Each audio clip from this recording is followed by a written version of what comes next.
Welcome to Tell Me Your Story. New paradigms for a new world where we're giving you choices and knowledge of those choices to help make your dreams come true. We are here 9 times a week. Sundays at 7 a.m. and 7 p.m., Monday mornings at 1 a.m., Wednesdays at 9 a.m., and Monday through Friday from 8 to 9 a.m., streaming live at all those times at richarddugan.com. We are on SoundCloud, iTunes, TuneIn Radio, Spotify, Stitcher, Player FM, as well as YouTube, where you can watch these conversations. I hope that you will take time to subscribe and click notifications so that when a new conversation is posted, you'll be notified and you'll be able to tune in, listen in, and learn, be entertained and inspired. A reminder that Choices, which is my book, 5 Steps for Life, it's available on Amazon.com in paperback, hardcover, and Kindle with Audible, soon to be released. We also ask that if you can support the work that we are doing financially, we do have a PayPal account. It is there for your security as well as ours. And when they ask for an email address to whom you're sending, please go to richard@richarddugan.com. That's the email address. If you go to richarddugan.com, there is also a link directly to PayPal so that you can send us whatever support you can. And we thank you to those who have helped and to those who will help. We also ask that you take time during this decade of perfect vision, the 2020s, to go within to that quiet, peaceful, calm, still place and listen to that still, small voice. And with that, we now take you to our very special interview and guest here on Tell Me Your Story. And welcome to Tell Me Your Story. I am Reverend Dr. D. Richard Dugan, and we have on our line here on Zoom, a gentleman who is going to talk to us about the pros and cons, so to speak, of AI. Now, I'm going to remind you folks, if you did tune in some time ago to a guest I had, he was an author, and he talked about his experiences and his working with AI in writing his books. And I started the program out by saying, yes, I have a bias. Well, on this program, I don't have quite the same bias because I've been sort of dabbling ever so slightly. You may have noticed some new logos for 2026 on YouTube as well as SoundCloud. Well, I went into ChatGPT or whatever the acronym is, and I said, okay, here's what I want to do. Because every year I put a new logo up with the year so that everybody knows, oh, this was from 2022, 23, 24, and so forth. And I liked what was created, but then I wanted to try something different. So I went back in, I says, hey, would you create for me a logo? And I added a few other things and boom. So AI has been helpful in creating for me a logo that is mine. And as far as I know, holds the copyrights. But we're going to talk with a gentleman who has an article, has a bunch of stuff that he is sharing with us about the pros and cons, if you will, of AI. Christopher Rudy, all the way from, am I correct, Montana, where you are actually getting a little snow on the ground as we are here, as we are conversing here. Great to have you with us. It's good to be here. Thank you for inviting me to the show, Richard. And just so everybody knows, none of this program, save the logo, is AI. I'm not AI. He's not AI. We're very real. We are digital because you're listening to digital audio and video and watching digital video. But first of all, Christopher, how did you? What was your introduction to AI? How long ago was it? And I guess my other maybe precursor to that, because I made the comment that I thought that the early primitive versions of AI were like the macros in Microsoft Word or other programs where you could set up a hotkey that would carry out a particular command. Was I even close, or is that has nothing to do with AI? No, that's pretty much direct machine intelligence logic. Just it's programming algorithms. The algorithms are like little miniature programs, or like little bots. Mhm. Robots, and that's not AI. That's just programming. And Right. that's kind of there's several generations of the computer internet AI revolution. And I wrote about that recently. And this is my background and understanding all this is I was one of the pioneers of quantum medicine. Back in 1991, I worked with a guy that he was a whiz kid, kind of a genius at NASA, when he was real young. And he was working with quantum everything. And he developed the first computer. There was a 386 computer back then, which was a big thing. It had 20 megabytes of RAM. I mean, you know, and Yeah, I know but what you mean. he developed uh, a computer that could wired up the body with biofeedback sensors, galvanic skin response, amps, volts, that would feed into the body in response to frequencies from, he had about 5,500 homeopathic vitamins, minerals, aminos, nutritionals wired up, with wires around them to signal their frequency into the etheric sheath, the frequency, the auric field, you might say, of the body with the sensors. And the biofeedback would respond to those frequencies that were cycled into the body. And it was the way it did this, what was the breakthrough was that it was the first time the periodic table of quantum biology had been computerized with a biofeedback interface. Now, this was back in 1991. Mm-hmm. And I worked with this guy in a clinic back in Ohio when he was just doing what's called EAV electroacupuncture according to Vol, which was point testing with different meridians of the body and doing the frequency things, and then putting individual supplements on a plate in the circuits of the body to see if it would strengthen or weaken it. Now that was pretty common back then. There was different clinics in Seattle. One was in Seattle, had 3 different EAV. The guy was pretty famous. He was one of the major writers for Prevention Magazine back 25 years ago. Anyway, they were doing the EAV, which was basically quantum medicine. You're Mm-hmm. checking the energy frequencies of the body against different nutritional supplements, whether they strengthen or weaken it. That guy, who was his name out in Seattle, had a clinic. Famous guy, was really well known. They shut down the Gestapo went in and shut down his clinic, seized all the equipment. This is, it's like Mm-hmm. free energy technology. It's just not allowed to exist. Yeah.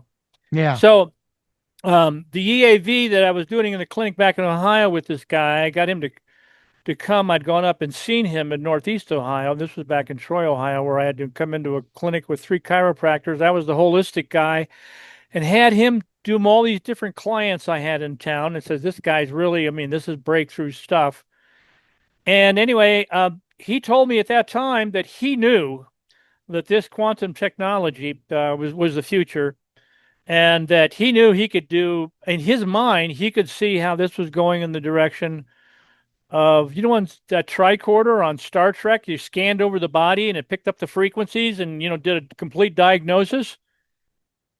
You remember that? In Star Trek, it had a tricorder. And were you into Star Trek and watching how that, and Scotty or whoever would Oh, scan that little tricorder over the body and it would give yeah. the frequency and the diagnosis. Well, he could see that that's where it was going. And actually, during this time, he's developed that technology. But back at that time, this was back in Ohio. He was just doing the EAV testing, like a lot of other, practitioners around the United States. Mm-hmm. They were pioneering this, quantum technology. But he went to Colorado and with a team of programmers developed an interface for this periodic table of quantum biology with the biofeedback interface so that they could scan these frequencies in and the biofeedback would go into this. He called it the Hermitian matrix, which was this periodic table of quantum biology. It was developed by Dr. Isaacs at Johns Hopkins University, who was a pioneer in heart bypass surgery. He pioneered that operation, and he also helped finish up pioneering, the Mm. the the lung the mechanical lung, um, artificial lung, tank that people would get into. He Oh, he the helped iron lung. Yeah. the iron lung. He helped develop that, but he went on. He developed this Hermitian matrix after he had developed this heart bypass surgery. And after a few years, he saw that it was being horribly abused by insurance companies just for the money, which is endemic to the medical industrial complex. Hmm. But he saw what was going on, and he did an article in the New England Medical Journal exposing it, and they got rid of him at Johns Hopkins University. He went through the dark night of the soul and came up with this Hermitian matrix, which is this periodic table of quantum biology. In other words, there's the chemical analog and there's the energetic analog that he developed the table for that. And so this friend of mine back in Colorado, he saw how this could be done with the periodic table of quantum biology, got the programmers, did an interface to process the feedback through this periodic table to give a whole readout of what's going on inside the body, which is just breakthrough. It was just freaking so far ahead of its time. I got involved with him when I saw he was going to do this, and I actually he had this was a $33,000 system, which was a Hmm. lot of money back in 1991.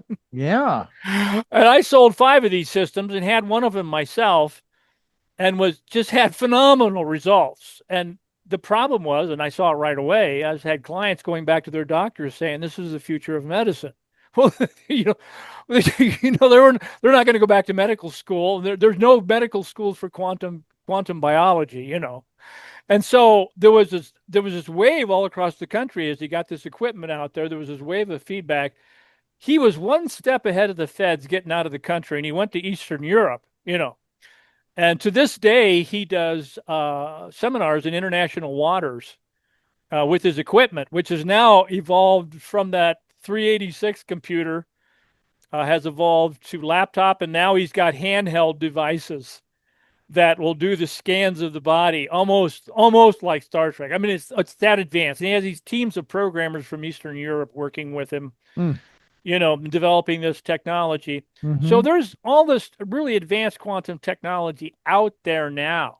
That's really but AI now is a whole nother dimension of quantum technology because we're talking about quantum technology there is an intelligence there. And I'm going to key into a story going back to 1991 when I was working with that equipment. And you know how it is that for AI, you prompt AI and Mm. it'll give you what you ask for, Right. basically. Hmm. It's one of my truisms in life. We get what we ask for, whether we know it or like it or not. you know, you know. So the prompting with AI, is the key. Is how you prompt. The technology of the source field. So in the East called the Antakarana. The web of light. Hmm. The Hall of Records, or whatever you want to call it. Right. The source field, and there's books been done on the source field. I've had them on my radio show over the last 10 years. My Cosmic Love Show, and that's on BBS radio. And I've been doing that every other week now. This will be my 18th year here in another month or two. Wow. And my whole thing was, interviewing people a lot smarter than me, hoping some of it was going to, rub off. And I've had a lot of people that are pioneers in quantum medicine and books on quantum healing, quantum think, quantum everything. So I've been, been, saturated in a sea of understanding of the field, the source field, like I say in the East called the Antakarana, the web of light, the web of Hmm. conscience. So back in 1991, I'm working with this equipment, and um, I found that I was working in a spiritual community out here. It was actually Elizabeth Clare Prophet. Those people moved all over all over the world out here there was a shelter cycle back in '89 when they there was the prophecies, warnings from Elizabeth Clare Prophet that we had to prepare for a pole shift and or something more serious, but we needed to do these shelters. Hmm. And just at the Yeah. time when the Berlin Wall was coming down and Eastern Europe was breaking up, and the Soviets were getting this ready to send their missiles, and our military was on DEFCON 2 with all the ships out because that was the thing that their top military Soviet generals had said who defected that if and when they're ever taken down, they'll send the missiles to level the playing field. Wow. So this was our community at that time. We had the shelters. We were down in the shelters. There was thousands of us from all over the world had come out there because let's be clear, that was a big movement. I mean, that was the Ascended Master teachings. The hosts of heaven stepping through the veil, laying the foundation for the Aquarian Age. I mean, I've been in that movement, going back, 40 years. So I'm steeped in the understanding of, you might say, cosmic law, which is really quantum law. Quantum law, is an exact parallel with cosmic law, universal law. The ascended masters, basically those who, so to speak, ascended into the quantum field, you might say, or the etheric octaves, and it's all a matter of frequencies. Hmm. There's a higher frequencies, with these cosmic beings and the etheric octaves, and then there's the lower astral plane, and you got disembodied entities and misqualified energies, in the Hmm. lower frequencies. So AI, I'm going to keep going back to the AI thing because AI is kind of like a mirror. It's like that first quantum principle that it's your attention focuses the energy. The prompt your prompt, it's the key here note is pure intention focuses attention with cosmic law language retention for ascension and higher dimensions of full comprehension. Hmm. Now that's that's in a nutshell, you know. But if you basically break that down, there's the first principle, in quantum law is your attention uh, basically focuses energy in the field. Now, Right. as you focus energy in the field, it's going to reflect where you're coming from. It's like a mirror. It's like the quantum field. So again, you're going to get what you ask for, Yeah. what you prompt for, whether you know it, whether you know it or like it or not. A lot of people don't understand that it's really basically that simple. We have free will, but there are laws. you know, there are laws of accountability and responsibility for what we ask for. And Hmm. this is individually and collectively. It's cosmic law. It's universal law. Now it's referred to in karma in the East, you know, and dharma of course is the highest level of your divine plan, that you're basically your divine destiny, your dharma, is to overcome the wheel of karma, so to speak. In other words, the wheel, recycling, we're condemned to repeat our mistakes until we learn from them, kind of a thing. Hmm. So here we are, in the process of, more light and love, easier and faster, coming into Aquarius. And, the Aquarian age, they'll be calling it the quantum age because it's going to be all about the source field, all Hmm. about source, call it, the field, the source field, the quantum field. Some people in the Ascended Master teaching refer to it as the I am presence, you know, the I am that I am, Yeah. I am and I can, I am and I will, done deal, fantastic and getting better. you know, Yeah. you Yeah. know, it's like it's the pure intention. I am focuses attention, I can with determination, retention, I will. Yeah. And it's like there's a whole sequence of promptings for the spirit that matters, on earth as in heaven. And this is going to be the initiation of Aquarius. This understanding of the impersonal.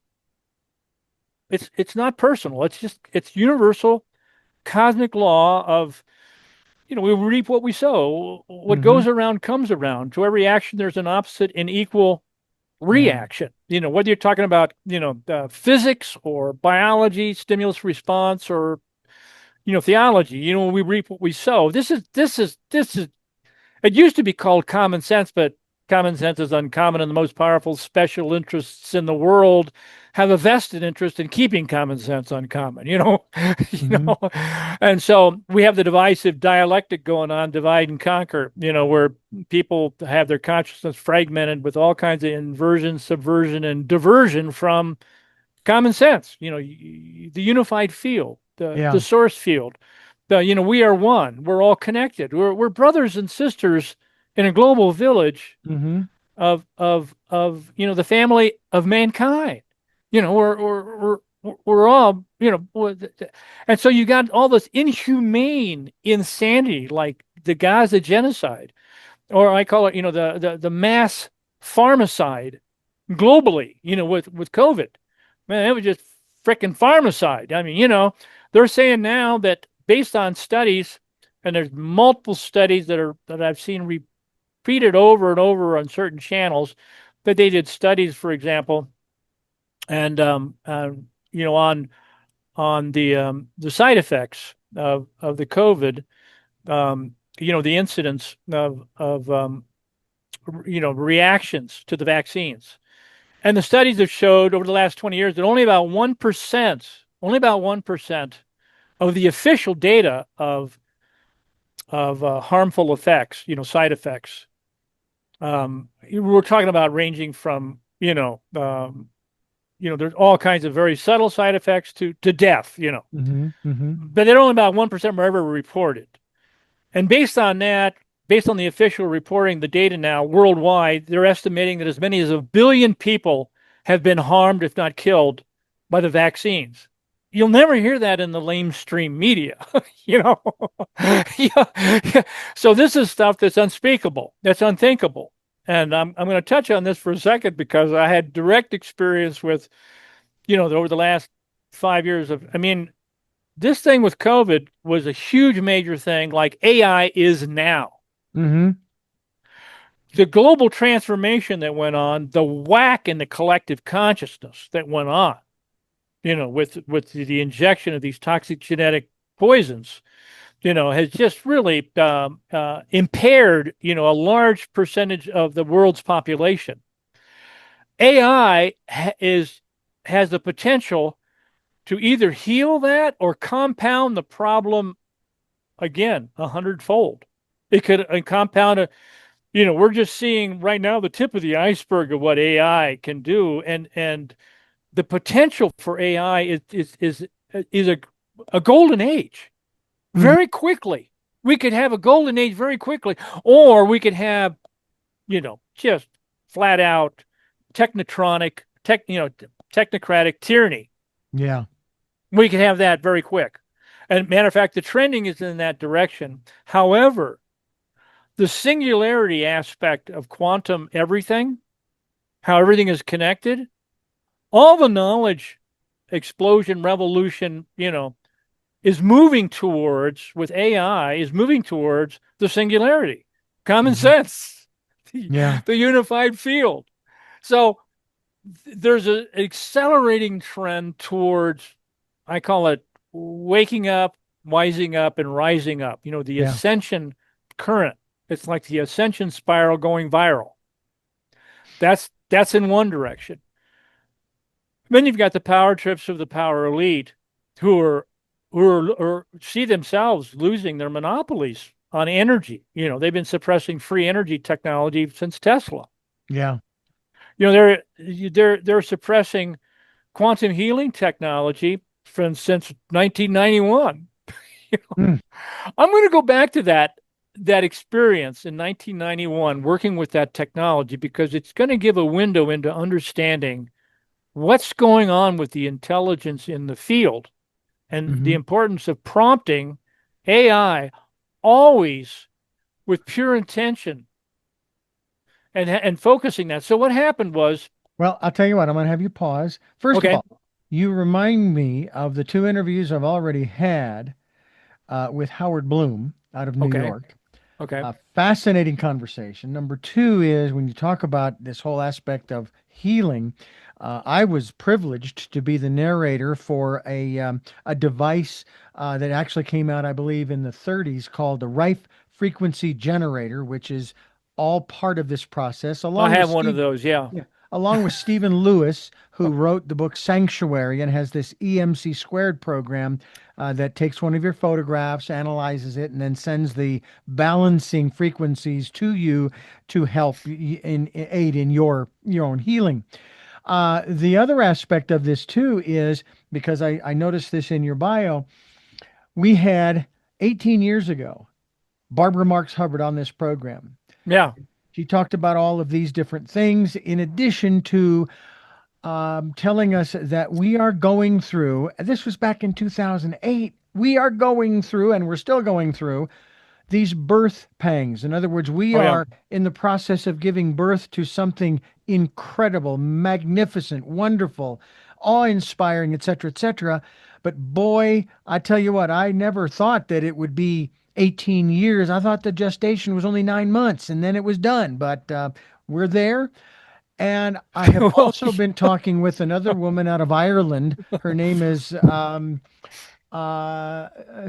Ara, I believe is Sarah Ara. She goes by Carol Noonan out of Ireland, and she is connected with the Pleiadians out of the Pleiades constellation. okay. And they have told her in no uncertain terms that the human race will not be allowed to self annihilate for the sixth time, which leads me to believe there's going to be some level of intervention, or many of us are going to be inspired, if you There you will, go. to step in Yeah. and do what needs to be done to prevent that. And so when I take a look at what's happening in our world today, and especially in this country, another one of my guests made the comment that what is happening, and actually it may have been Carol Noonan, who said what's happening has to happen in order for the old systems, and there Yeah. are a lot of them, not just governmental, to fall away and make way for what you are talking about as far as the ascension and as far as our evolution. And you also talk about a revolution. We're going to get into that as we continue talking with Christopher Lee Rudy.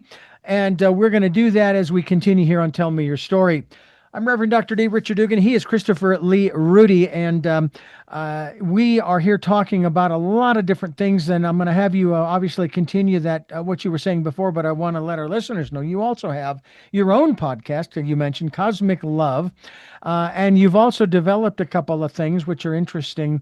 You're the developer of Web 3.0 as well as Heartware 10.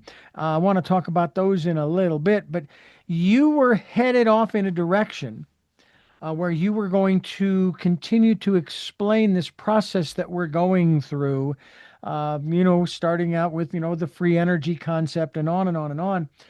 And I want to throw one thing into the mix here. If you can, with all of the research that you have done, if you can sort of tie all of this together.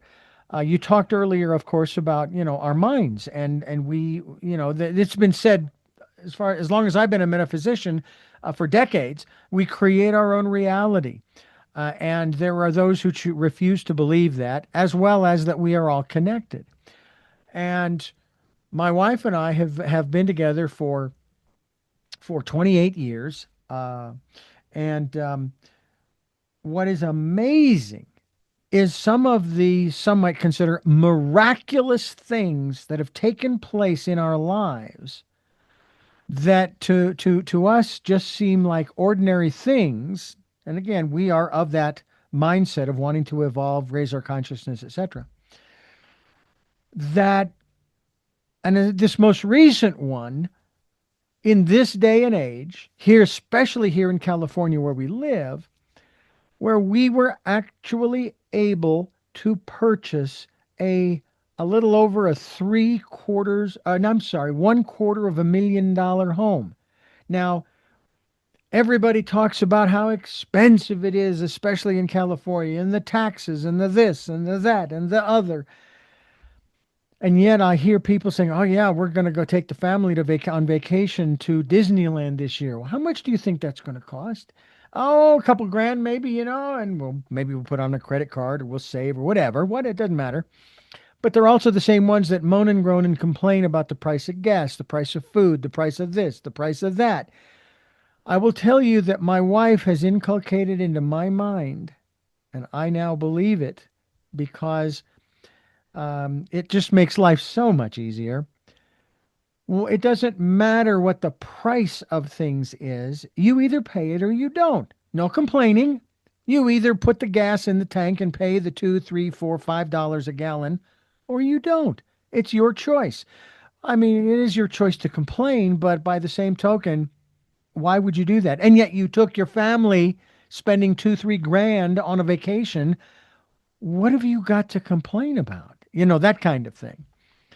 So I want to have you continue on here, but I wanted to give our listeners a little insight into who you were. You're also the director of the Ultra Medics and Global Telecare, as well as the CEO of HeartCom Services, as well as developing 4 holistic health centers. And I'd love to talk about that. And you've been involved in this for how many years overall? I mean, when did this, shall we call Well, it, I this quite explosion of quite awareness and quite awakening simple. come to you? Quite simply, is I had a classic experience of what the Rosicrucians call cosmic consciousness back in 1971, and within a Mm, few years, I was speaking um, to Barbara Marx Hubbard's group. This mm-hmm, was fall of 1974. The World Future Society, the Committee for the Future. She was having it was called a SynCon, which is Synergy Convergence. mm-hmm, She had it on in the Science and Astronautics chamber of the Rayburn Building on Capitol Hill back in the fall of 1974. I was tasked to give the keynote address of that future summit because they were all futurists. They were looking at the bicentennial era from 76 to 89, these 10 agencies of the federal government, how they were going to celebrate revolution. For the bicentennial, the mm-hmm. 13 years from the Declaration of Independence to the ratification of the Constitution. So this Right. was the fall of 1974. They were getting ready for the bicentennial. That summer, I gave a lecture at Buckminster Fuller's World Game Studies workshop. Bucky Fuller was a visionary futurist back at that time. I had been tracking with him, in communication with him, and on different projects that I'd been working on. And they had a month-long workshop called World Game Studies Workshop at the University of Pennsylvania. Gave a lecture there, and there were some people there from the World Future Society and the Committee for the Future in Washington, D.C. that worked with Barbara Marx Hubbard, and they heard my lecture and they tapped me. They wanted me to give the keynote address. Now, the reason they wanted me to give the keynote address is because, well, I had the same solution back then to the global fragmentation of consciousness, with the lamestream media back at that time. Back at that time, there was a breakthrough with the technology, just like with AI now. The breakthrough at that time was satellite downlinks to cable TV stations that were wiring the nation at that time with the capability of mini computers at the head end of the cable TV stations so that people could use their touch-tone telephones to punch in 3 numbers in sequence, which creates like a dot and a cube. And we're talking about the cosmic cube between the ears from upper brain, lower brain, left brain, right brain, forebrain, rear brain. These 3 dimensions of 3 numbers correspond to creating a dot in a cube, which references the collective consciousness of response. These 3 dimensions, upper brain, lower brain, like brightness scale, left brain, right brain, color spectrum, forebrain, rear brain, like depth of field in time and meaning and purpose. Anyway, there were evaluation criteria that I explained in about 10 minutes at the end of this 3-day future summit. on Capitol Hill, and how this could create basically an upgrade of our freedoms of speech, assembly, and petition government, with people able to now create video, because video was new technology back then. You could go into a studio and you could video something and play it back. And so you got freedom of speech upgraded, freedom of assembly with electronic town hall meetings over cable TV, freedom of speech also in terms of you could have response, real-time response with 100 or 1,000 people responding to the same program at the same time with this language of light and color and depth of field, these three numbers in sequence. Mm-hmm. So basically, you've got a collective consciousness that people that you could then see after a video was created, or even during a video, you could see where the response was. Just like in a YouTube video, you can, move the timeline ahead and see what's going on at any point in the timeline. Well, you'd be able to see at that context in the timeline what the readout in the collective consciousness was for people responding at that moment. So then people could create a new video referencing the collective consciousness and the context and meaning of, might say the light of the wisdom of the crowd, Mm-hmm. wisdom of the cloud of dots, Mm-hmm. the crowd, wisdom of the crowd, where you can become conscious of how you are conscious from the frame of, from the person with your response at that time being like a red dot blinking. That's like how you responded in this field of dots. So you would be able to become conscious of how not only you were conscious, but your collective conscience. Mm-hmm. And so the context and meaning of this language of light, brightness, scale, color, spectrum, which is really the language of consciousness in the holodeck between your ears, So this was 52 years ago. Yeah. Now, that could all be done on your touchtone telephone now. That's what I refer to as global telecare. Mm-hmm. And it would be like an application, just like you had the whole evolution of what technology from hardware emphasis of IBM, software emphasis then was on Microsoft. And then you had NetWare, which was Netscape Navigator, Yeah. I had that. Yeah, and then, me too. And then you had what's coming is referred to as hardware. I refer to as hardware, or Web 3.0, or you could say Web 4.0. I have an article that goes into it in more depth, which is really involving and evolving our individual and collective conscience, locally and globally, for a revolution in higher consciousness. That's the, conscious evolution, revolution, revelations. I mean, 90% of the word revolution is evolution. So accelerating the conscious evolution of, individually and collectively with an interactive process, whether you're talking about on your, on your smartphone, or, on your personal computer, the alphanumeric keyboard on your personal computer. People could be, the upgrade of our core freedoms of speech, assembly, petition, government. It's like we could have that now. The vision alone could be the catalyst for a self-fulfilling prophecy, just like we could have free energy technology now. We could have an economics of abundance now, but we got an economics of scarcity. In the economics of scarcity, they conceal, waste, and destroy abundance to maintain the scarcity that keeps prices and profit and control high, because they're monopolies. Like the energy, it's a monopoly. We'd have free energy from the vacuum space, free. Everyone could have free energy. The technology is being suppressed, although there are communities all over the world now that are using free energy technology to power their communities, but they have to fly under the radar doing it, So anyway, I mean, that's an awful lot, talking about, global holistic healing. Really, the keynote here is the spiritual. It's the real solution is spiritual. It's like how we come into unity, which is really the meaning of the word community. It's the meaning of the word communion. Come into union. And it's the whole the concept of communications is unity and diversity. Real communications. What we call mass communications today is not real communications. It's one-way centralized mass distribution programming of information with no feedback. That's not a two-way interactive communication process. Yeah. But it's like we talk about we have a healthcare system. We don't have a healthcare. We have a disease care system. Yeah. Everything is backwards. It's like we're living in bizarro land. you Well, know, and of course, we just you had know. happen in our own system of government a change of the Defense Department. It's now the Department of War. It's the And, Department and, of it's offense. and I remember Barbara Marx Hubbard wanted to institute the Department of Peace. She Yeah. wanted to create. That's what she wanted to create was She the had the right Department. idea in a lot of Yeah. regards, and that her SynCon, that whole concept.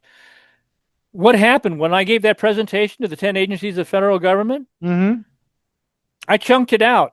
I, I nailed it. And here I'm in my business suit, my briefcase, and I go up, and give this talk. And then I have these 10 papers to hand out to the 10 agencies of the federal government. And as they came forward, this is the last, this is summing up the 3-day future summit. Mm-hmm. I give this talk about basically, how we can update all our freedoms of speech, assent, petition government, and make government accountable to the purpose for which it was created. Mm. Well, How so do how do so we I how do gave we my put that? Good luck with that. yeah. Well, so I'm handing out the papers, and none of these guys are looking me in the eye. None of them are looking me in the eye. They're just like, Yeah. give me the, I'll see what you got. And then the thing breaks up, and this junior college vice president from New York City, he's a junior college vice. He comes up to me and says, and his eyes got real wide, and he says, you're not going to hear from these agencies, the federal government. What you're talking about would eliminate bureaucracy.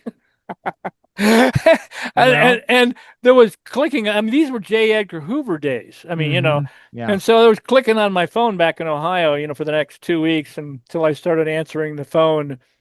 Ace Janitorial Services, this is DA speaking. This to me is it's fascinating because one of the I mean our program, Tell Me Your Story, New Paradigms for a New World, giving you choices and knowledge of those choices to help make your dreams come true. Those are the lines that I use quite often throughout the program. But there's an area that I wanted to touch upon, if we can. It's sort of diverting away from a lot of what's going on in the material world, and maybe you and we will click on this as far as we're both metaphysicians, and in that regard. And that has to do with something else that we've been promoting since September of 2019.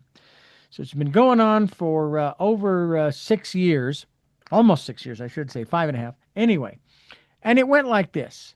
We encourage you, the listener, the viewer, to take the time during this, started out with the year of perfect vision 2020. And when we got to the end of that, it was the decade of perfect vision, the 2020s, to spend some time going within to that quiet, peaceful, calm, still place and listen to that still, small voice.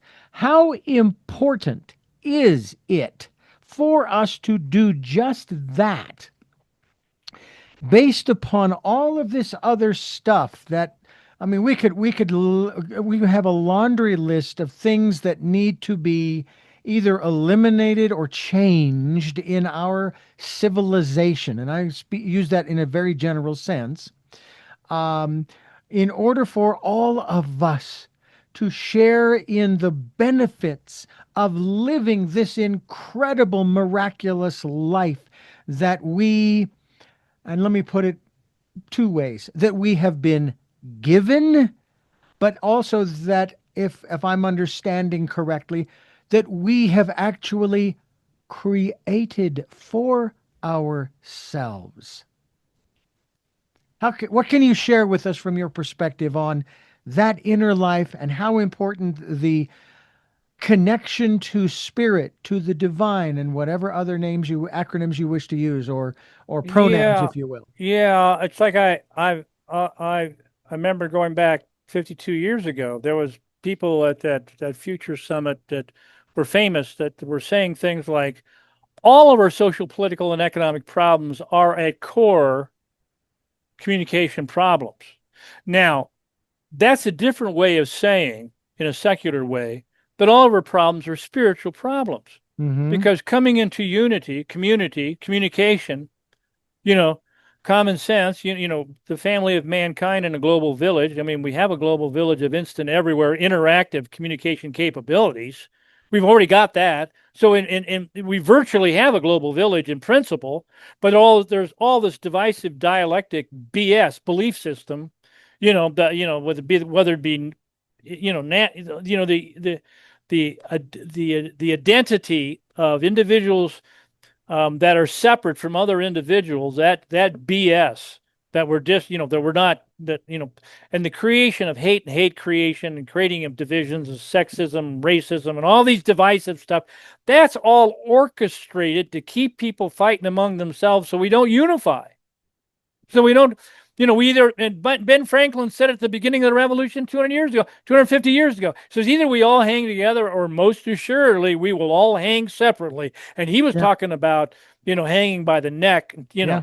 but Yeah. now it's like, if we can all hang, if we hang, we're either going to hang separate, if we don't hang together, and basically in a unified field of common sense, then the tyrannical, dialectic that's going on, the whole technocracy, tyranny, two-step, I call it, you know, two steps forward, one step back, but they're just moving ahead to tyranny. It's like giving up freedoms for security until we have neither freedom nor security.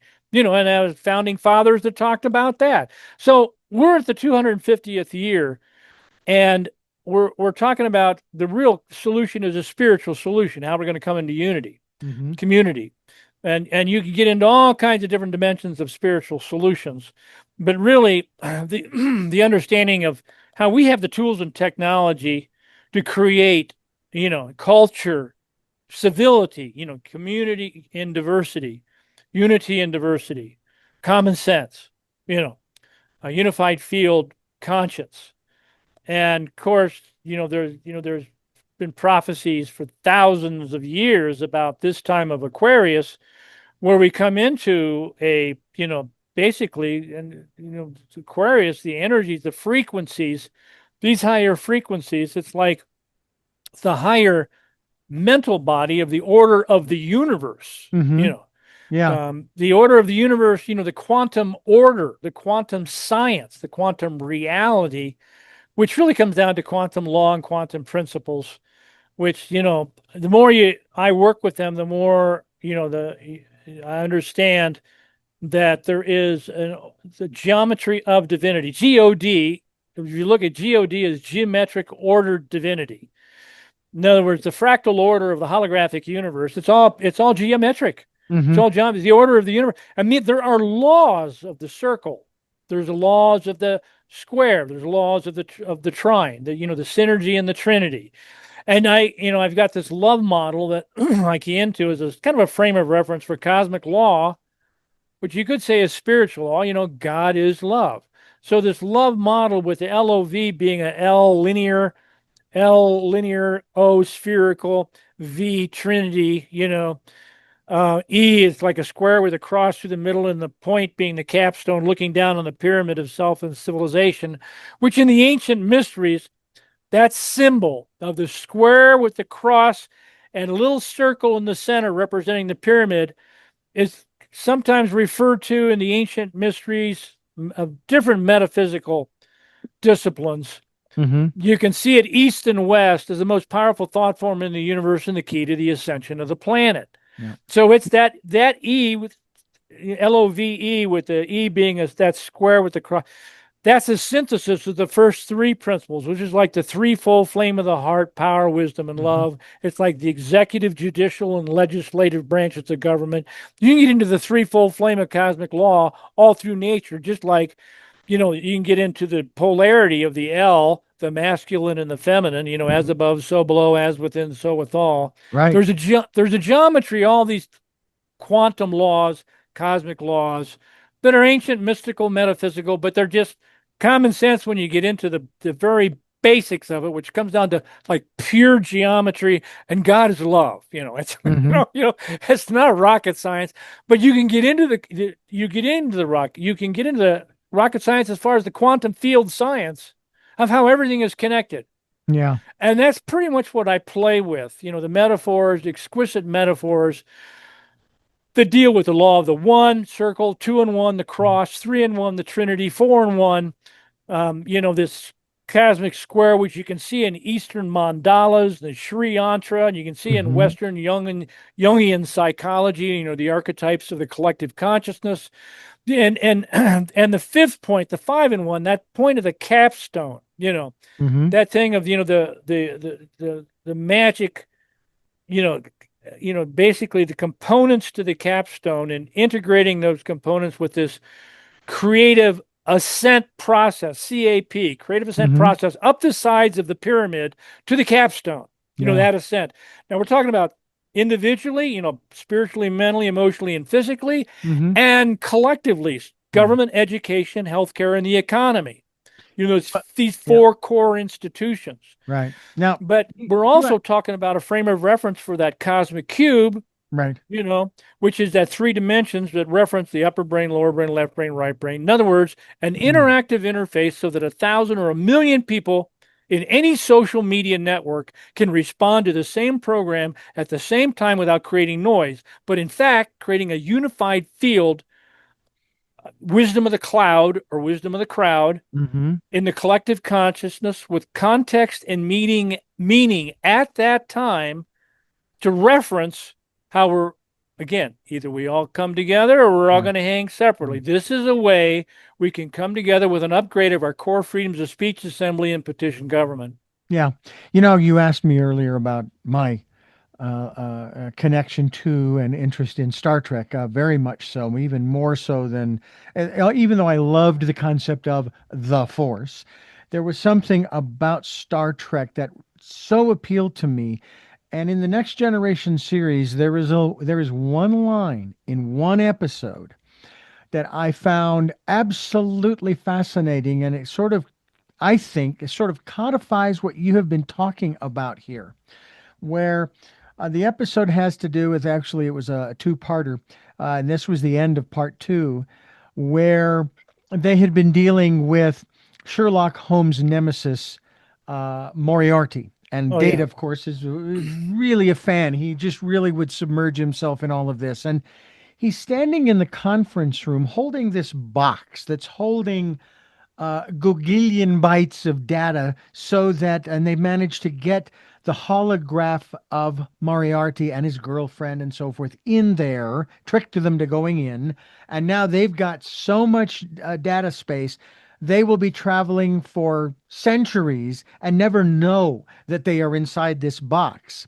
But Data's holding this box and he looks out into the universe, out the window of the conference room, and he utters this line: computer, end program. And there are those who will then, of course, use the analogy from the Matrix series of movies. And that's kind of where I am hearing more and more when I do interviews with people dealing with manifestation, doing manifesting work and so forth.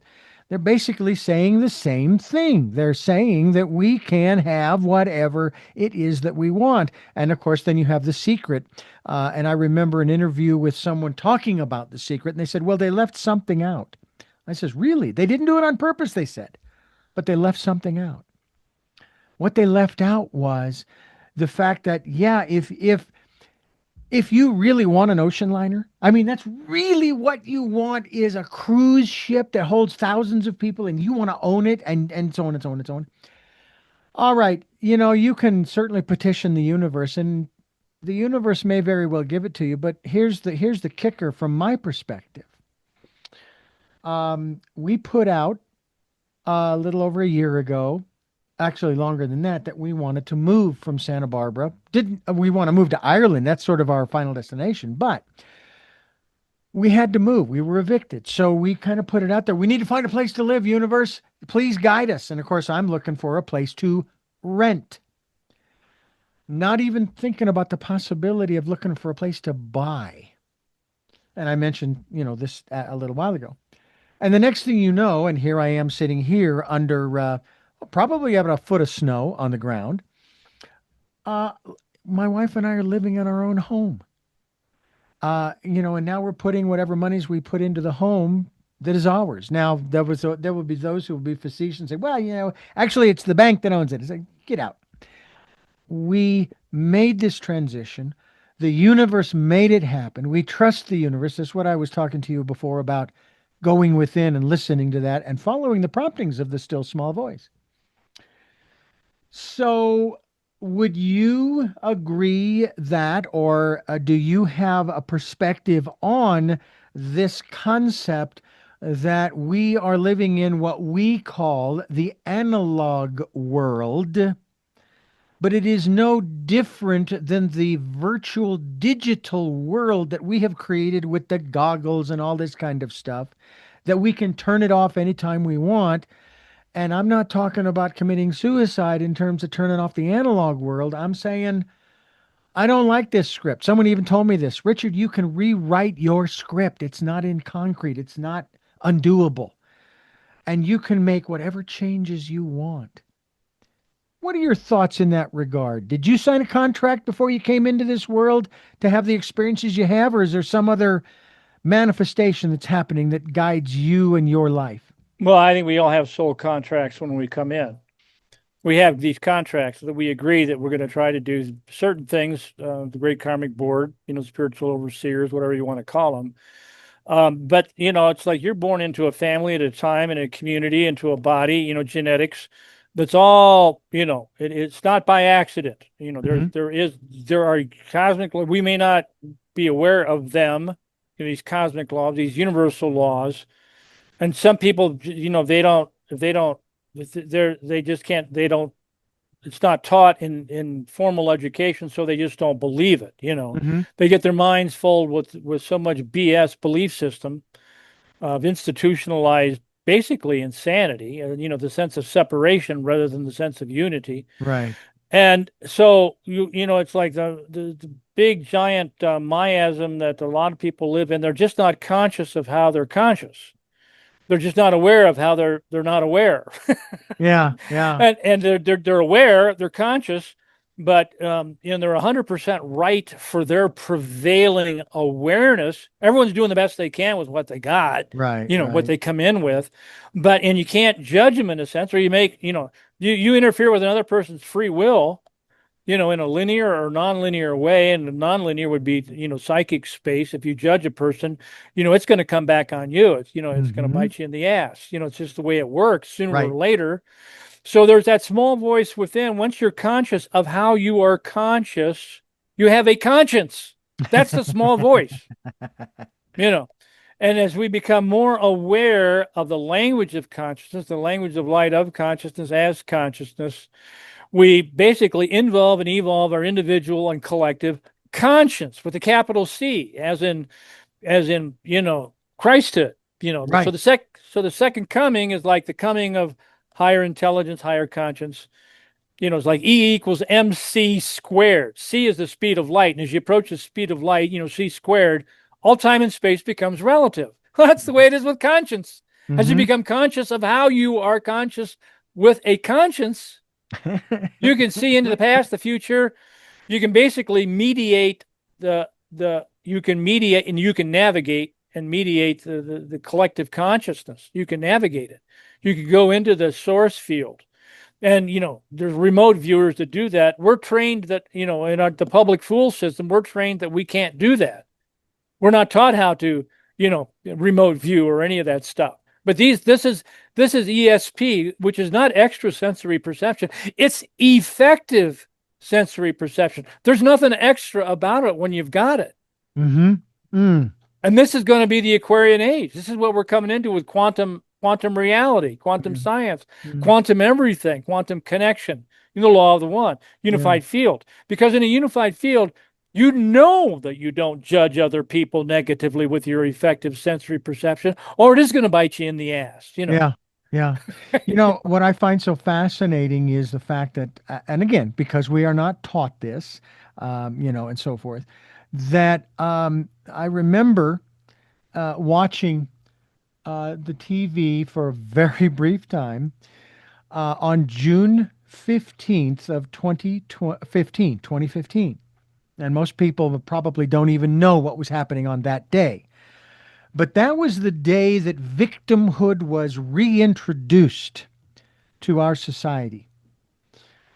And I watched for maybe 5, 10 minutes and I turned it off and I said, no. I said, the main thing that I said was, I'm not playing that game anymore. Back in the early 80s, when I went through a personal growth program, I won that game. And how did I win? Because I stopped playing it, because I knew that it was not good for me. It wasn't, especially was not good for my health. But then I started to share with people, do you understand that this person who is pumping out this stuff is not long for this world? Not because anyone else is going to take him out, but because he is going to take himself out.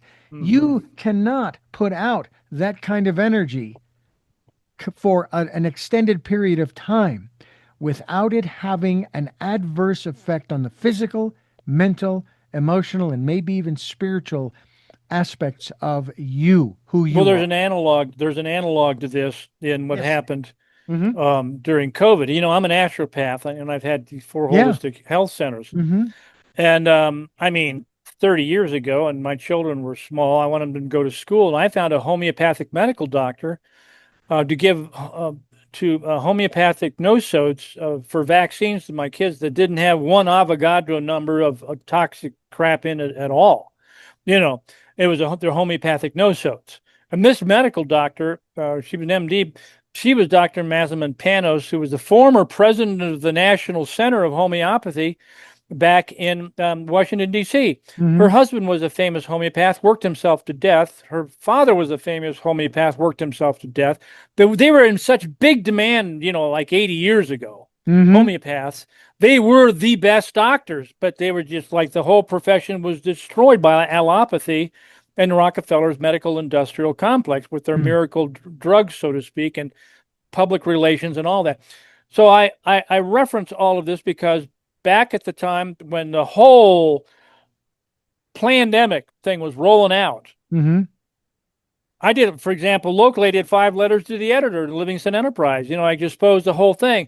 There was such a backlash from the doctors and the important mucky mucks in the community when I'm talking about these toxic genetic poisons and all this stuff and explaining it in great detail with some of the most brilliant people on the internet, referencing them, that they just went ballistic and they got the newspaper to shut down all letters to the editor on vaccines, period. In other words, they censored freedom of speech, that you could not write about vaccines. They did not want the truth.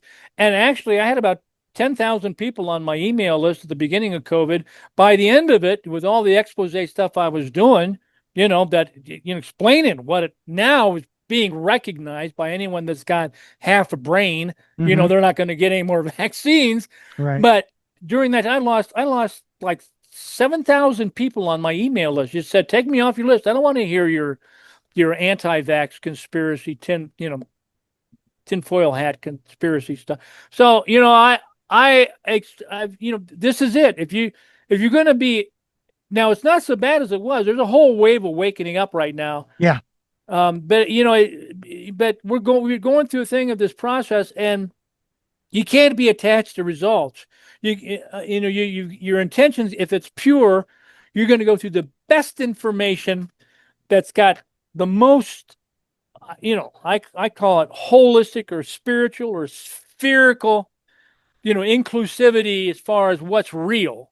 You know, I refer to it as reality therapy. Mm-hmm. You know, as possible, and try to step it down as much as possible and still give some serious food for thought, you know, Yeah. and keep some, I try like in my Substack, my Substack is, Christopher Rudy on Substack. Mm-hmm.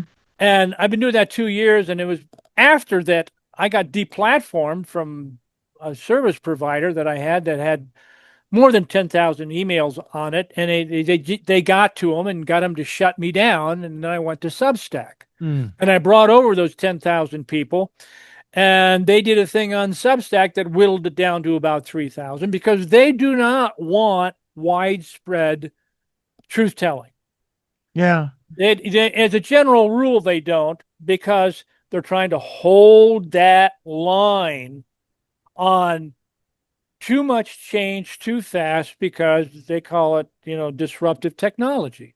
Yeah. It causes too much disruption from distraction, from the status quo. Mm-hmm. And the Mm-hmm. status quo, there's some reality to that, that things are changing so fast that people going into what Alvin Toffler called 50 years ago future shock. Mm. We're There's just, talking, yeah, we're yeah. talking with Christopher Rudy, and we're talking with him about many, many different subjects, and we're going to continue doing that as we continue here. I'm Reverend Dr. D on Tell Me Your Story. We are in the midst of a conversation with our very special guest, and his name is Christopher Lee Rudy. And I want to ask you, because I know you were going off in a direction there, and I would love for us to just keep going in that direction. But I need to ask you a couple of quick questions. Number one, are you surprised, based upon everything that you have shared with us, especially when it comes to health and wellness and the foods we're eating, and et cetera, et cetera, et cetera, that the powers that be have not wiped out the population yet? I mean, it just seems like, on the one hand, from a logical standpoint, why in the world would you produce products, whether they be cigarettes or foods across in the grocery stores, et cetera, or the various waters that are available? Why would you do that? That's going to kill off the very group that is making you all the money, which seems like it's all coming. That's what it comes down to. But then, of course, then I started thinking, well, they don't care if they kill off you or your family, because we're still making more. I mean, look, the population of the planet is 8.2 plus billion people, and so they don't care. So first of all, are you surprised that the population hasn't been wiped out yet, or has that been Well, manufactured to slowly actually, cull? I write a lot about this because a lot of people hit this wall. They just like, how this is just so insane. Why would they do that? Why would they Hmm. do this? And really, what it comes down to, if you think about it, and I've written about this a lot, the economics and politics are far more complex than the science. And what happens when people don't have a moral compass, like the psychopaths, that Hmm. the corporatocracy, Hmm. they use corporate law. Corporate law says that wherever profits are at stake, the shareholders come before the public. So it's profits before people, and they're making a killing. Whether you're talking about the military-industrial complex is making a killing, creating and managing war, or the medical-industrial complex is making killing, creating and managing disease. Same thing. It's all about the psychopaths who rationalize their murderous agenda as well. They're rationalizing, well, we need to reduce population. We have to reduce population. Huh?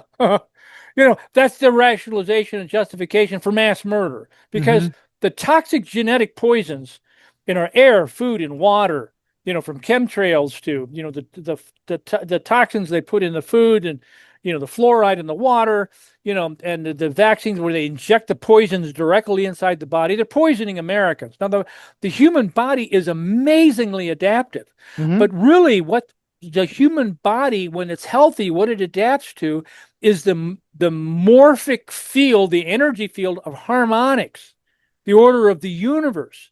But when you're out of whack and poisoned, and you're getting mental toxins from the media, the cognitive dissonance, and when I say mental toxins, the hate creation, and the anger, and the virtual, insanity, and a lot of, from social media to mainstream media.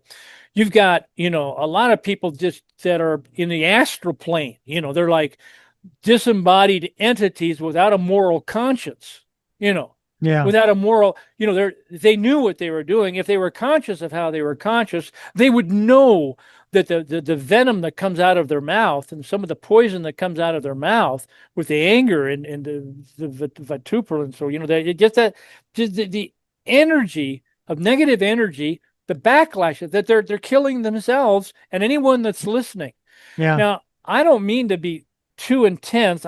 Aries, and I got a lot of Aries cardinal fire that I bring a lot of intensity to what I'm talking about, especially when it's something like this is like a lifetime, I mean, more than 50 years, basically in the trenches, challenging, mainstream, basically insanity. It's like the insanity that in the name of profit and power and prestige and all the things of the ego on the psychopathic level of organizations that don't die. They just concentrate their power with other organizations, and this is this concentration of power. I mean, it's like most of the hospitals in America 60 years ago were nonprofit. Now they're all profit. you Mm, know yeah, yeah. it's for Well, I'm the gonna. money. It's for Yeah, the money. And what is their biggest profit center? Chemo. Going in yeah. there with poison, dripping it into your veins, and we're going to kill that enemy within you, hopefully before we kill you. It's nuts. But you look at those bags of the chemo that they're dripping into people's veins. It's got a skull and crossbones on them. Don't and if you get any on your hands, you got to wash it right away. That's what they're dripping into people. You know, Wow. and Well, it's it's like if you expose that stuff, boy, they'll just come after you. And then when I yeah. say that used to be the case. It's turning around now. I'm kind of speaking freely now, like I never have before. Number one is because what are they going to do? Kill me? I'm 76. It's like I've had a good life. Yeah. you know Well, it's that fascinating to me in that regard because it seems as though as we do get older, we don't care what other people think. We don't really care what they can do to us because we're getting very close. Now, I myself, as I've shared many times, I want to live to be 100 and I'm only 65. So, um, I'm going for it. Yeah, I'm yeah, going for it. yeah. I mean, my father made it to 91. And I have to Mine tell did you, too. I am glad that he is not here today. First of all, he hated to talk politics, so I ever did. Yeah, But he just politics and couldn't religion. stand that and Politics and organized religion. religion. You know, just In good amazing. company, you still don't do that. When I go dancing, I make a point when I'm on the dance floor, just don't no politics or religion. Yeah, yeah. And it's just to me, it's fascinating that we have these. There was something, and this is just my own personal observation that a lot now I'm not saying this didn't start before the 1980s, but my observation is that when the fairness doctrine in the FC by set up by the FCC, and I don't know when it was established. All I know is that it was there until Ronald Reagan became the president, and it's one of the issues that I have in terms of what he did when he abolished the fairness doctrine. In my opinion and my observation, that's when a lot of this stuff started because now you don't have to, in particular with politics, but it then it like opened the floodgates. The other And thing that did that was the Supreme Court coup yeah, on yeah, Citizens United. yeah. That was back in 2010. That's when they gave corporations personhood. Well, in addition to So that that, the corporations could spend yeah, unlimited amount of money like they were an individual to affect elections. that was where I was going next, and I'm going, wait a minute. Yeah, that But was, this is yeah, where we are. So yeah. I want to ask you, not only as a metaphysician, you're a talk show host and so on and so on. Are you optimistic based upon what Oh you yeah, oh know yeah, yeah, spiritually, metaphysically, and so forth, yeah. No, that no, we're going to pull ourselves out, and that, as my friend Carol Noonan has said from the Pleiadians, that they won't allow us to destroy ourselves again. We will raise the consciousness. We will ascend as a species. I However, think there may there's be those who are taken kicking and screaming.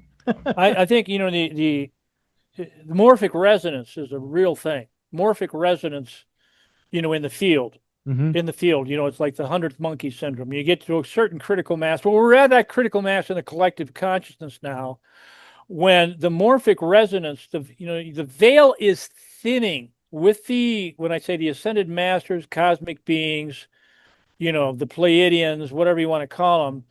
I personally believe, and I've had radio talk shows going back 20 years Hmm. with multiple people that have been beamed up into Federation starships and the whole secret space program and all of that stuff. And I personally believe that the Earth is surrounded right now with a million plus. And I've had different speakers talk about this, on the shows, a million plus starships that are cloaked, around the Earth. They're from all over our galaxy because this is Hmm. a big thing when a whole planetary systems comes into a collective unity consciousness. And I refer to it as the new U.S. and the 250th anniversary of the United States is the United Sovereigns of Earth. Now the revolution is global. We're coming into a unified field consciousness. They're watching this drama from space. This is actually the ordained destiny. And, I'm basically an unofficial ambassador for the Galactic Federation of Sovereign Planets. Hmm. I do tell ladies that on the dance floor just to see what their reaction is. That's also something else that you're involved in addition. You're a dancer, what is it, country swing, but you're also a songwriter too. Yeah, I'm songwriter. I got this now. That's on the website I just sent out that anyone can look at. If you go to my archive page, now my archive page for the Heartcom network is well, you can just go to Heartcom network. You can put that into your search engine, Heartcom network, Christopher Rudy. Hmm. Just the Heartcom, and you'll be able to see more than 500 ebooks that I've done over the last 20 years. Hmm. And you'll see links to them. You'll see links for each year. I do the same thing as you. Each year I create a whole new theme. Like this year was the 2026 Global Revolution, Hmm. with the evolution capitalized because 90% of the word revolution is evolution. And back in 2024, the theme was quantum quickening. And back in 2023, a whole year, I've got about like between 60 and 80 newsletters that are multimedia newsletters with embedded videos. And each year has about, again, between 50 and 80 or 90 of these newsletters. So more than one a week. And my radio shows every other week. So these are that Heartcom network is the archive page for all my newsletters and all my radio shows, BBS radio, that are organized with yearly themes. Hmm. Like in 2022, and it was the great turnaround. Back in 2020, I called it the Global Co-Creation Series for Mm. the 2020s, just like you did. I did a whole 2020s, prelude to the 2020s back in 2020. I had about 60 different newsletters, multimedia, embedded videos, and so you can go to the Heartcom network and see all of that, a vast amount. And what I'm doing week to week is curating. I've got all these different news feeds that are also curating news of the week. And I'm looking at the repeating pattern of what are the different ones they're talking about, what's going on, videos and articles by the luminaries on the internet, the best and brightest, which my pure intent on my radio show, the first 14 years was just interviewing the best and brightest. But the last 5 years since COVID happened, I realized it was a survival issue for people to wake up. And Hmm. I was going to go from, interviewing others to just basically dealing with news that's coming out that reveals, revelations. This is the time of revelations. News and videos and articles for the best and brightest, from all these different news feeds, week to week, and curating that into, pieces with, these videos and articles where people just, and I have people that have been, most of the people that are on my list have been on my list for more than 5 years, getting Wow. getting getting one or Wow. two newsletters a week for Hmm. free. Yeah. For free. I'm not charging. It's like my thing is like, information wants to be free. That was the original idea of the internet. And when Mm. people know better, they'll do better. And there's people that videos I'm reporting on, since the beginning of COVID that, just exposed the whole truth and the big lie. Expose the truth, expose the lie, and know what's really going on. So, You can use the science of the spoken word to pray for, divine intervention, and that's, I think, what's going on. You've got a lot more people that have awakened to the point that they know that there is a higher power, a spiritual power. God is love. God is the order of the universe, and basically the portal to the zone of of the cloud Mm-hmm. of the source. It's all Yeah. it's all connected. I mean, and different people have different ways of creating a prayer field, Yeah. which is like a unified field of pure intention that's focusing attention with love retention for conscious attention and higher dimensions of full comprehension. There's a process, and the is universal as it was in the beginning, is now, and ever will Yeah. be, with the promptings of what we asked for. Mm-hmm. So prompting, when I say prompting, you know, and then I'm going to go back and finish up with the story I got off track with, going back to 1991, because this is an example of that there is an intelligence in the field that is real. And that intelligence, we access that with that 386 computer. And the way we discovered that is that I would take clients and set them down, wire them up, and run the program, which is about 3 minutes, about these 5,500 vitamins, minerals, and aminos, these wired up supplements. They actually had wires going around the bottles that was in the circuits. They would cycle them in about 3 minutes, about 5,500 substances into the etheric sheath, sort it all out with this periodic table of quantum biology, and indicate, a whole bunch of information, a readout of what was going on in the body. Well, I was doing this with this spiritual community where I did full page ads in the Montana Pioneer, and all these thousands of people that had come out here from all over the world for the shelter cycle were out here, and I did these full page ads about the best of the microbiotic and the macrobiotic, because it was macrobiotics was really big in our community at that time, and that's, of course, like the chemistry of the body with correct food, Mm-hmm. and the microbiotics was like the quantum science, the quantum technologies with this 386 computer.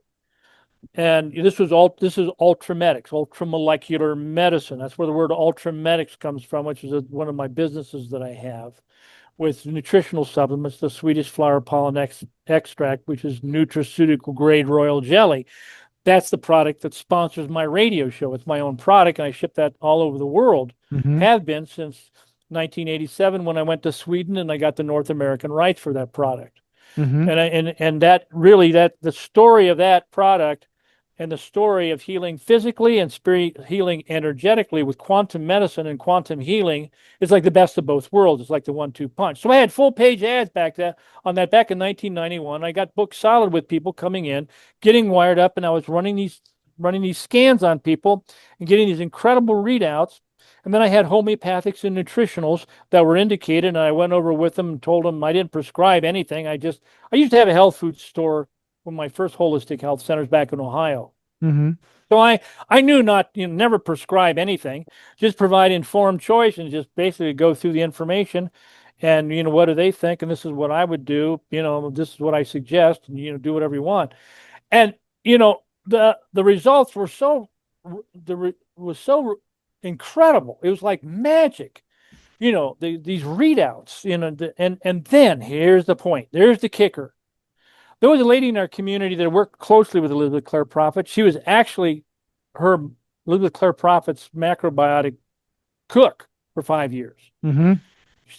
She was coming off staff and working with me in the clinic.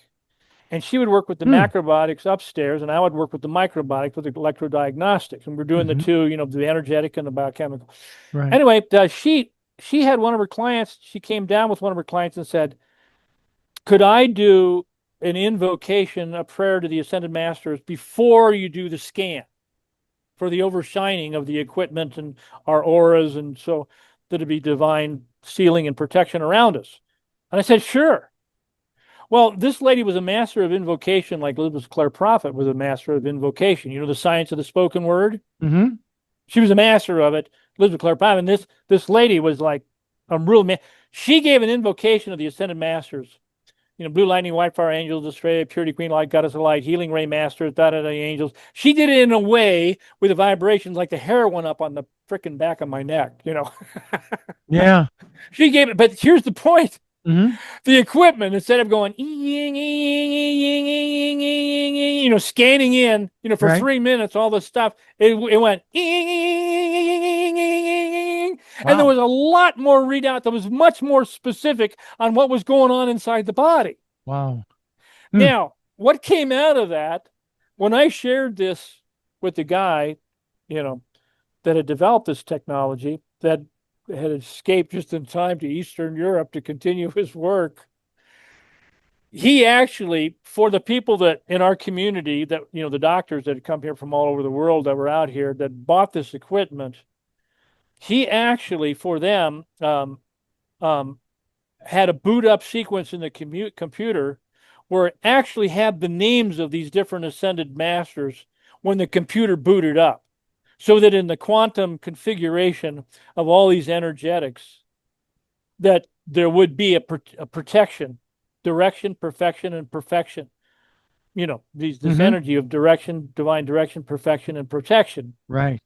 And the response of this equipment was only exceeded by the backlash of even doctors in our community that felt threatened, Wow. Hmm. which basically, I mean, I was set up by some of these doctors and excommunicated from Church Universal and Triumphant, Elizabeth, from the organization. It was like a kangaroo court, This is the kind of stuff that goes on with economics and politics, whether it's religious or political. It's just like when you challenge, and of course, at this point, challenging the the insanity with solutions of sanity, Hmm. sane solutions of enlightenment, general enlightenment, a greater awakening, with tools and processes for involving and evolving our individual and collective conscience, with a capital C, as in Christic, Yeah. pure intention, focused attention, love retention, conscious ascension, the higher dimensions of full spectrum comprehension. It's like we're there. So I thought I'd finish up on that note. Yeah. To me, it's fascinating, all of this stuff. And I do remember Elizabeth Clare Prophet. One of the things that has always intrigued me was my experiences working within Christian radio back in the 80s, early 90s during the height of televangelism. Now, Oh yeah. she had her own program, certainly on television, but it wasn't part of that genre. But what was so fascinating to me was the freedom that I was actually given on that station to be able to interview people, even such as yourself. And the way that I did it, I had been there long enough that I knew the terminology. I knew the vocabulary that I needed to use in the context of interviews in Yeah. order to talk about this kind of stuff. I even talked with someone who had channeled the writings of Paul, not the ones that are in the Bible, the New Testament. These were new channelings from Paul the Apostle. And I always used to joke with people saying, the Bible, the New Testament would have been a whole lot shorter if the people in that day had just gotten the message. Well, That's there the only are reason why there are the epistles, is there are because those yeah. churches, those groups of people did not get the message because they were too much into the ego. Well, it's the same today. There are messengers. I've had two different messengers of Mother Mary on my radio show, and gave live dictations on the show Hmm. from Mother Mary. And they were both authentic. When I say that, there you get a certain criteria after a while, of what's real and what isn't real. And the authenticism of, what would Mother Mary say? Yeah. You know, what would Mother Mary say? What would Jesus say? What would the Ascended Masters say? Well, there are living messengers. I mean, the Heart Center, David Christopher Lewis, I've interviewed many times. Hmm. There are numerous messengers of the Ascended Masters right now. There's three basic organizations out there that spun off from Elizabeth Clare Prophet, Hmm. and they're all giving messengers from the Ascended Masters. And they have Right. they have large organizations. David's got an organization worldwide. I was basically on his the telecast this morning. They broadcast live to about 30 different countries worldwide where David's gone I think he's gone to 22 nations where he's, given seminars and lectures and workshops. And I mean, it's like, it's like you have a spiritual solution to human problems. There are no human solutions to human problems. There's only spiritual solutions to human problems. Human solutions always compound the human problems. They make Yes. them worse. Well, So and so that's so kind then of what how? Einstein Yeah, said. That's kind of like what Einstein said. yeah, You cannot solve or take on a challenge yeah. with the same energy, the same mindset, etc., that They created created the the problem. challenge. Yeah. To me, And it's it's fascinating. true. It's true. Yeah. So this is where we're at. There are spiritual solutions. There are physical solutions, free energy technology, quantum healing technology. All these there's solutions out here. And really, what it comes down to is, unless there is enough good people soon enough that do enough to make a difference, if not the difference, with the turnaround from a downward spiral to an upward spiral, Yeah. I think the momentum has changed. I I think so think we're too. kind of at the nexus. We're kind of at the nexus. I really think it's going to be another 3 or 4 years before we're out of the woods. We got Yeah. some serious stuff. According to the astrology psychology, and I always do on my radio show, I always do a cosmic weather report with the astrology psychology that's going on Hmm. in the collective consciousness, because it's all now astrology is being understood as quantum physics, the quantum Yeah. science of Yeah. quantum fields and how they react again with the geometry, Yeah. the geometric ordered divinity, the sextiles, the trines, the conjunctions, these different energetic blendings are Hmm. those first principles of the law of the one. The conjunction, Yeah. the two in one polarity. Which is the oppositions and the squares in astrology. The three in one, which is the trines in astrology, Yeah. and the four in ones. Again, the grand squares and the grand these geometric patterns that coalesce energy in the field. And throughout history, you can see the trendings of that astrology psychology Yeah. manifesting in the physical plane as is happening today. And we're at a turning point. Boy, the astrology right now, this year, the next couple of years, we're talking about a coalescence of creative energy, creators' energy, the creation in the field. What's going to be created is a whole new with AI. Hmm. I call it augmented intelligence. There's nothing artificial about the capabilities. I mean, Yeah. the augmenting of our intelligence over the next couple of years, it's going to come around to the singularity of we are one. Yeah. The It's United Sovereigns of Earth. yeah. And like I say, the Galactic Federation, they're watching this on their Yeah. plasma screens. Yeah. One of their favorite channels is watching me dance on the Cosmic Love Show channel. And watching me dance at the dancing venues. Hmm. So basically, what we can say is that Christopher Rudy is a dancing fool, and Mm-hmm. yeah, No, and I'm a I fool say for that with all love and no, respect. I'm a fool for God. I'll tell you, I'm a fool for God, There you for go. for the order of the universe, God is love and is forgiving. There you Forgiving. go. There you God is go. love is forgiving. Well, I'll tell you what, folks. This is a program that is most interesting. I hope that you will maybe pull it down off the internet, YouTube or SoundCloud or Spotify, etc., and even go to his websites that he has mentioned. Will be linked to one of those so that you can find out more about the work that he is doing, especially regarding revolution, our evolution. And we hope that you'll stay with us as we continue here on Tell Me Your Story. I'm Reverend Dr. D. Richard Dugan. He is Christopher Rudy. And Christopher, I want to thank you. This has been, believe it or not, are you ready for this one? It has Yeah. been an hour and a half that we've been chatting here and you've been sharing. And certainly we could go on a lot longer. And I hope people will certainly go to your website as well. But I have three final questions that I would like to ask you. I ask all of my guests. But Okay. before I do that, I will again thank you so much for being a part of the work that we're doing here on You Tell Me betcha, Your Richard. Story.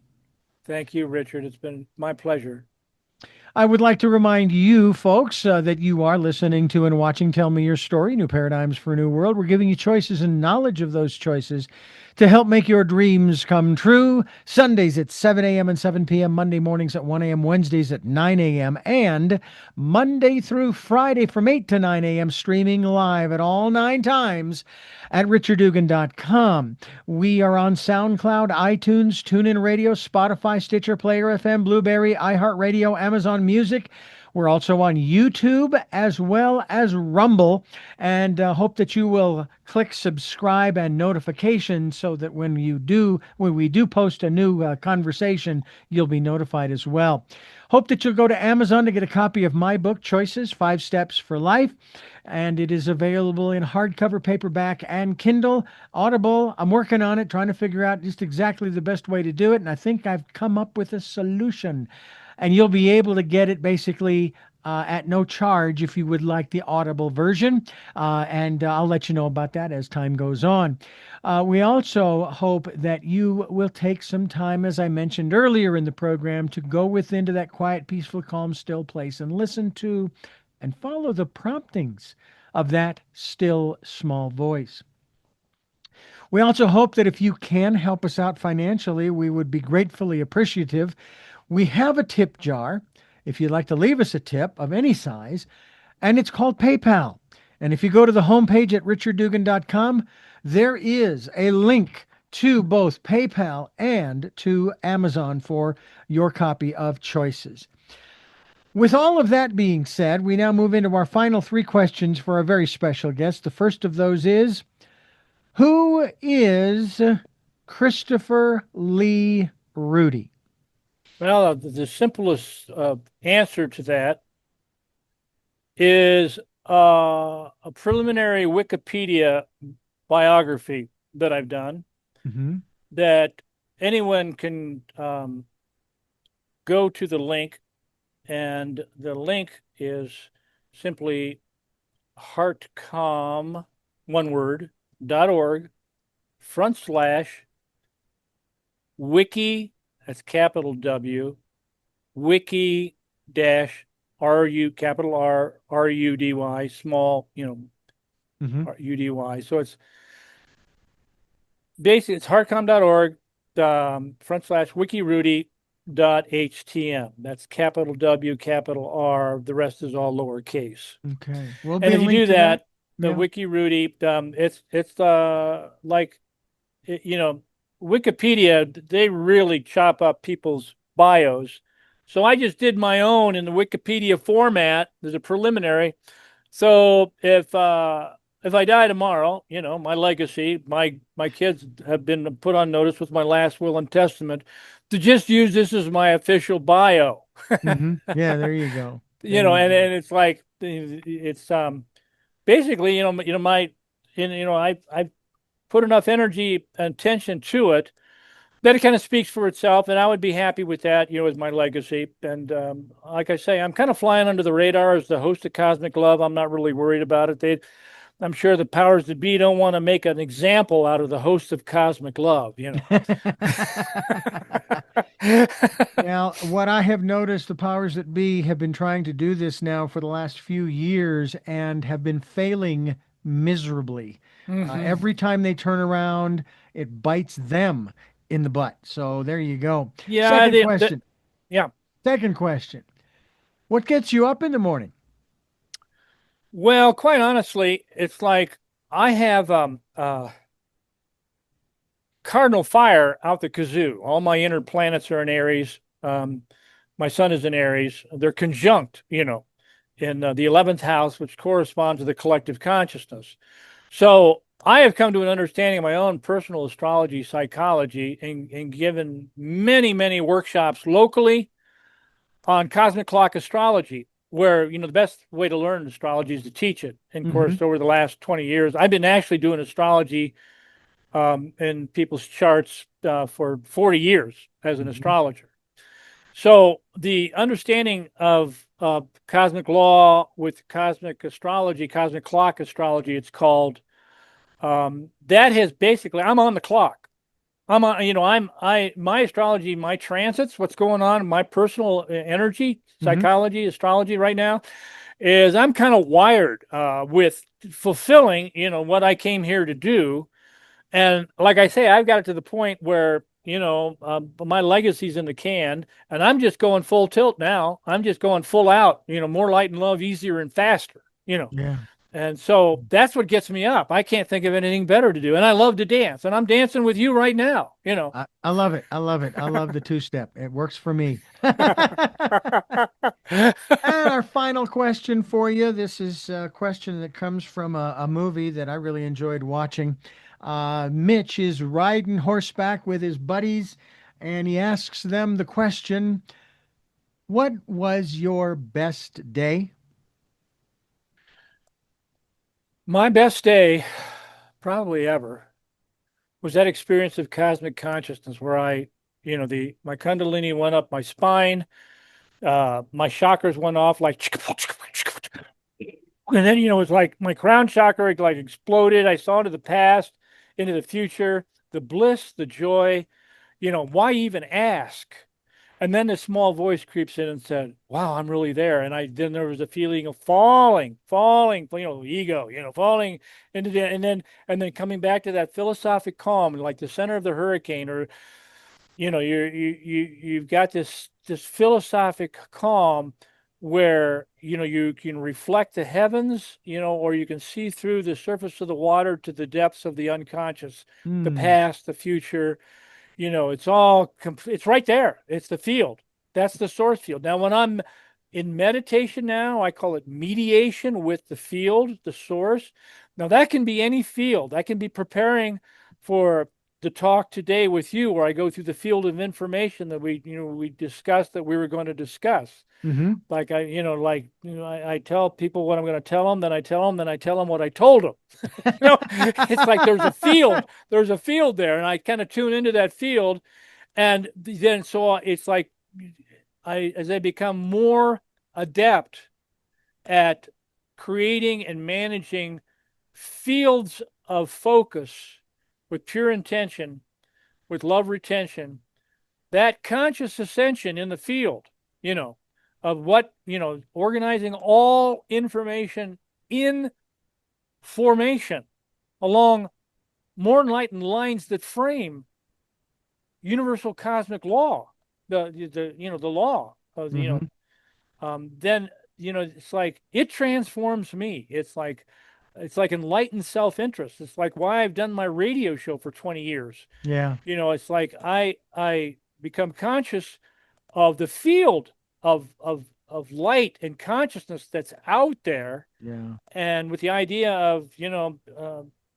learning for myself, and then I share it with my radio show. Of course, I publish it, and my radio show the last 5 years, I've been just going through the narrative of what I've published over that week, with videos and articles in the newsletters.